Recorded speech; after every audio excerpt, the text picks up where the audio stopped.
And on Thursday, we got more jobs information and reactions to jobs information. In the morning, very early, the MBS were up 14 basis points. Bonds were sideways, slightly weaker overnight. Seems like I should just paste that into every day lately.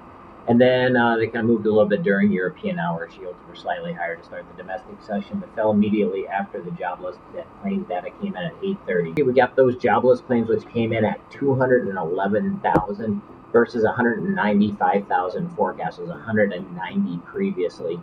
Challenger layoffs came in at 77,000 versus 102,000 previously. While this report may seem similar to the big monthly jobs report, after all, both generated an unemployment rate, they have never really been in the same league when it comes to market movement potential. To be sure, that is still the case, but the difference now is the markets are clearly expressing at least some interest in anything jobs related, something we've seen a handful of times. Jerome Powell also wrapped up a second day of testimony yesterday, and his prepared remarks were more or less the same as what he said on Tuesday in front of the Senate. After the markets took his remarks as a signal, the Fed was planning on a 50 basis point hike in March.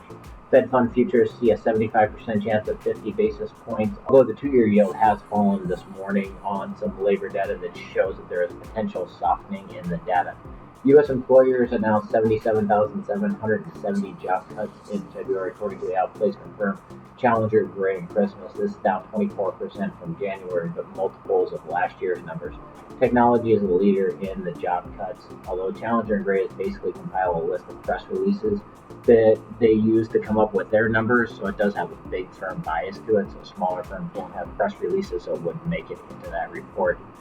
Banks came under fire after Silvergate Capital Corp collapsed overnight amid growing scrutiny in Washington. Cryptocurrencies slid, with Bitcoin falling the most since November amid Silvergate's meltdown. We got a pretty decent 30-year bond auction. Bonds rallied in response. The 10-year was down 7 basis points at 3.91 after that. At the end of the day, we were up 31 basis points on the MBS, down 7 on the Treasury, and the stock market fell 75 points. Ending up at 99.48 is where we're at with the bonds, which puts us right below this lighter red line. So we have a very narrowing of ranges here and a lot of support on either side. That 99.845 ceiling has been holding real tight, and our floor at 98.906 is the widest that it has been definitely holding in, but we have smaller ones in between at 99.547 and then 99.203. Tomorrow is jobs report, so we get the jobs report, which has potential to swing things a lot. I don't see any reason to float into it. There is a higher potential of bad things than good things.